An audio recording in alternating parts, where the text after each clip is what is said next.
Oke, selamat pagi, siang, sore, atau malam bagi rekan-rekan mahasiswa dimanapun berada yang sedang menyaksikan video pembelajaran ini. Tetap semangat dalam menerima kuliah pembelajaran dalam bentuk online. Baiklah, kita akan masuk ke analisis multivariat. Mungkin sebelumnya kalian sudah mendapatkan beberapa materi dari Pak Dadan Kusnandar, tapi saya akan sedikit mengulangi lagi tentang terminologinya seperti apa. Ya, ini definisinya. Jadi ada dua tentang data multivariat dan metode statistika multivariat. Jadi biasanya kalian di analisis statistika regresi, non parametrik, rancangan percobaan ataupun yang lainnya, kalian hanya menggunakan sedikit variabel saja. Tapi bagaimana jika data yang kalian gunakan sangat banyak menggunakan variabel? Jadi bisa ada 10 variabel, 20, 30, atau lebih dari itu. Nah, data yang diperoleh dengan mengukur lebih dari satu variabel kriteria pada setiap individu anggota sampel, itulah yang disebut sebagai data multivariat. Di mana metode statistika multivariat yaitu teknik analisis yang memperlakukan sekelompok variabel kriteria tadi, yang sangat banyak tadi, di mana variabel tersebut saling berkorelasi, sebagai suatu sistem dengan memperhitungkan korelasi antar variabel-variabel itu. Jadi variabel-variabel tadi mempunyai ketergantungan atau hubungan seperti itu. Jadi secara singkatnya analisis statistika multivariat yaitu analisis statistika yang melibatkan data dengan banyak variabel yang saling berkorelasi, di mana mempunyai tujuan yang pertama mereduksi data atau menyederhanakan struktural. Jadi biasanya kalian kalau di analisis regresi ketika menggunakan regresi berganda ya, ketika menggunakan beberapa variabel, terkadang ada variabel yang tidak signifikan sehingga kalian harus mengeliminasi variabel tersebut atau tidak mengikut sertakan variabel tersebut dalam model regresi. Nah, kalau di analisis multivariat variabel-variabel yang dieliminasi itu kan berarti artinya akan mengorbankan variabel tersebut sehingga informasi yang berharga tadi tidak akan kita peroleh. Nah, di analisis multivariat kita bisa mereduksi data itu dan menyederhanakan strukturalnya seperti apa, modelnya seperti bagaimana, sehingga fenomena mungkin tanpa mengorbankan informasi yang berharga dan dapat diinterpretasikan dengan lebih mudah nantinya. Kemudian yang berikutnya, jadi kelompok objek yang mempunyai kemiripan berdasarkan karakteristik yang diukur. Nanti kita ada beberapa teknik di analisis multivariat tentang pengelompokan. Selain itu juga ada investigasi ketergantungan antar variabel, memprediksi tujuannya, di mana hubungan antara variabel harus ditentukan untuk tujuan memprediksi nilai-nilai dari satu atau lebih variabel atas dasar pengamatan pada variabel. Jadi hampir mirip seperti regresi. Jadi kita mau kalau di regresi variabel independen bisa memprediksi variabel dependen seperti itu. Kemudian selain itu juga tujuannya itu mengkonstruksi dan pengujian hipotesis. Jadi hipotesis statistik tertentu dirumuskan dalam hal parameter populasi multivariat yang selanjutnya akan diuji.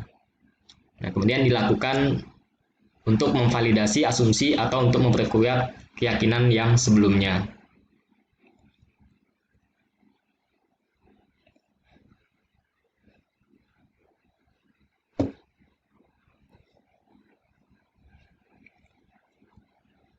Ya, sedikit bermasalah.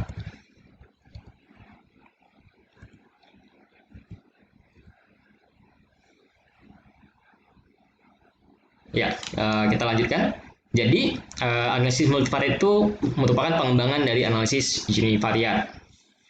Kemudian, untuk mendapatkan hasil analisis yang tepat, ya nanti kita akan memerlukan beberapa asumsi-asumsi yang harus kita lakukan. Dan analisis multivariat ini sering sekali digunakan di dunia nyata. Biasanya sering digunakan di sosial, di ekonomi. Di ekonomi bisa menggunakan structural equation model, analisis faktor, analisis cluster, dan lain sebagainya. Nah, kemudian ini beberapa distribusi multivariat. Jadi bukan hanya, ya kalau kalian pelajari di StatMat, kalian mempelajari tentang distribusi normal. Nah, di sini kita juga ada distribusi normal, sekelompok ya, bukan untuk masing-masing variabel. Kemudian ada juga yang disebut sebagai distribusi Wishart. Ini adalah pengembangan dari distribusi chi-square. Biasanya kalian menggunakan distribusi chi-square di uji independensi, homogenitas, dan sebagainya. Kemudian ada juga statistik distribusi Hotelling T kuadrat. Ini pengembangan dari statistik dan distribusi T. Jadi biasanya diuji dua independen, parametrik maupun non-parametrik. Kemudian ada juga statistik weak lambda, jadi pengembangan dari rasio dua statistik chi-square.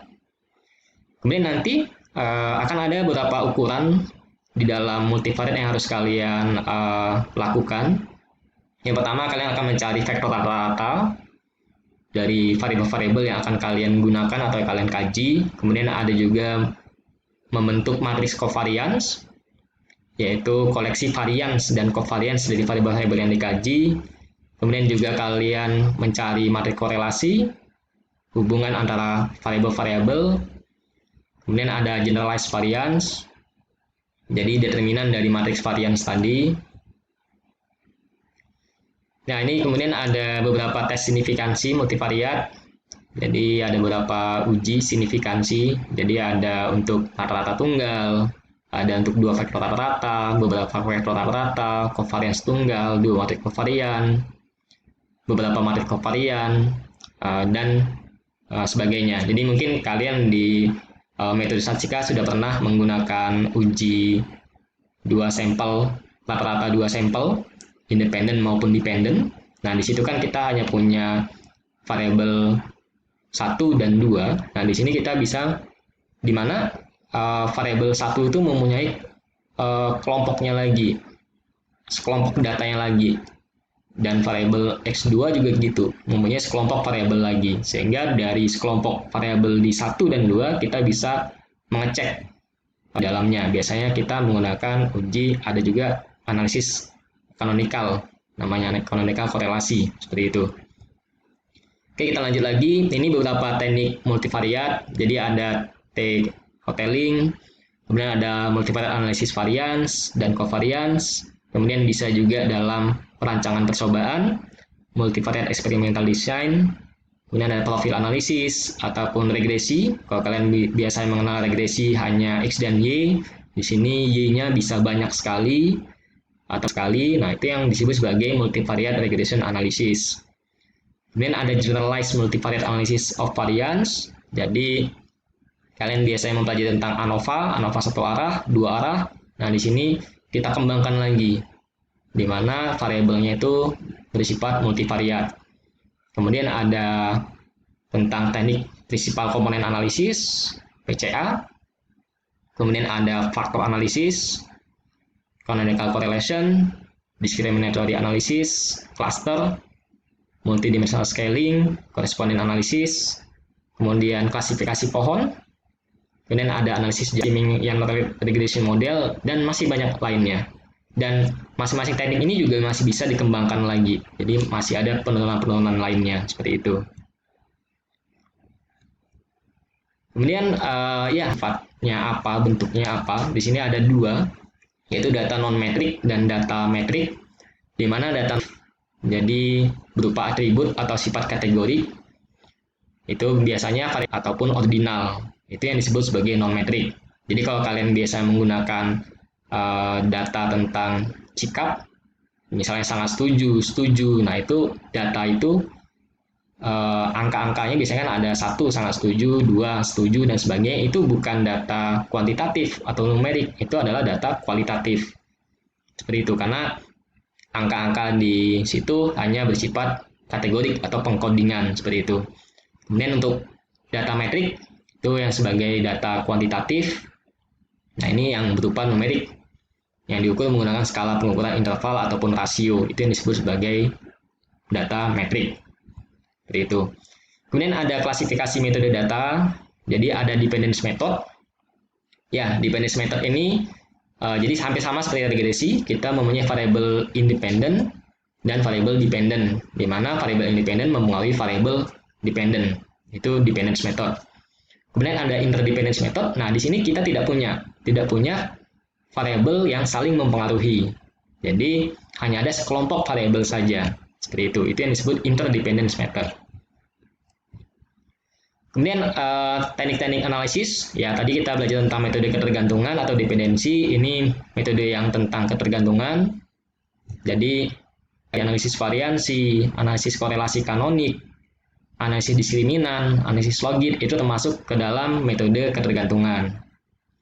Nah, yang metode interdependensi ini akan kita pelajari nantinya.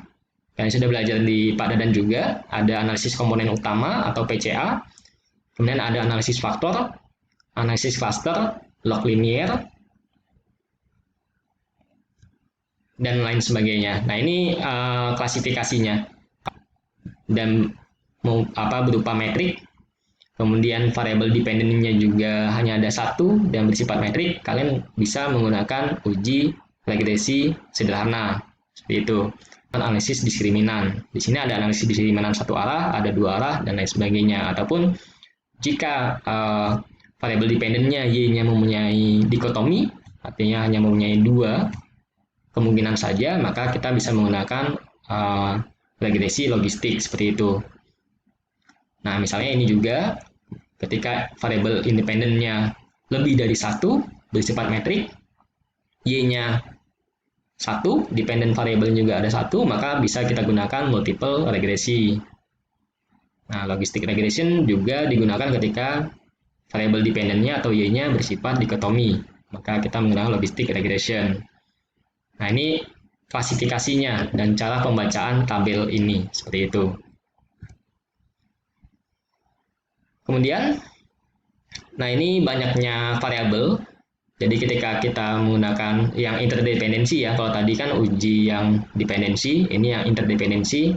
Ketika kita hanya mempunyai dua variabel, uji korelasi biasa. Tapi kalau datanya bersifat non-matrix, maka kita bisa menggunakan two-way kontingensi tabel kontingensi ya. Kalian mungkin sudah pernah mendapatkannya juga. Kemudian jika variabel lebih dari dua atau cukup banyak, maka kalau data yang bersifat matriks, kalian bisa menggunakan PCA ataupun faktor analisis, ataupun kalau non matriks, kalian bisa menggunakan multi-way kontingensi, tabel kontingensi yang lebih dari 2. Kemudian bisa menggunakan model log linier ataupun analisis korespondensi seperti itu.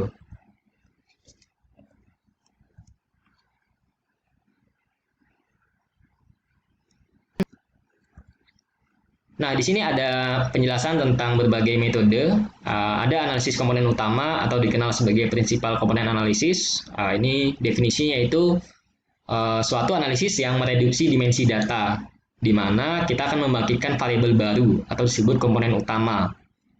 Nah, komponen utama yang tadi itu adalah kombinasi linier dari variabel-variabel asal yang kita gunakan, bersifat saling bebas, seperti itu penjelasannya. Ini ada analisis faktor. Nah, analisis faktor ini adalah mengelompokkan atau mereduksi dimensi data dengan cara menyatakan variabel asal sebagai kombinasi linier sejumlah faktor. Sehingga sejumlah faktor tadi dapat dijelaskan keragaman data-datanya bagaimana, seperti itu. Kemudian ada MANOVA, multivariat ANOVA. Jadi di sini adalah menganalisis hubungan antar vektor variabel respon juga dipengaruhi oleh beberapa perlakuan seperti itu. Kemudian ada analisis diskriminan, yaitu membentuk fungsi yang memisahkan antar kelompok berdasarkan variabel pembeda, di mana fungsinya nanti disusun sedemikian nisbah keragaman data antar dan kelompok maksimumnya seperti apa. Ya, kemudian ada juga multivariate regression. Jadi ketika y-nya ada sekelompok y, seperti itu ada y1, y2, y3 seperti itu. Yang akan dilihat pengaruhnya oleh kelompok variabel X atau independence. Seperti itu namanya multivariate regression. Kemudian ada canonical correlation, menganalisis hubungan antara dua kelompok variabel dengan cara membangkitkan variabel-variabel baru pada setiap kelompok. Jadi ada kelompok satu terdiri dari beberapa variabel dan ada kelompok dua terdiri juga dari beberapa variabel. Nanti akan dicari kombinasi liniernya. Kemudian ada analisis cluster. Nah, di sini mengelompokkan data ke dalam beberapa kelompok. Jadi handplot, tapi nanti akan saya jelaskan perbedaannya apa dengan analisis cluster. Nah, ini contoh kasusnya. Jadi ada beberapa contoh kasus yang bisa kalian baca di sini. Itu materi kita hari ini, kita nanti akan lanjutkan lagi di video berikutnya.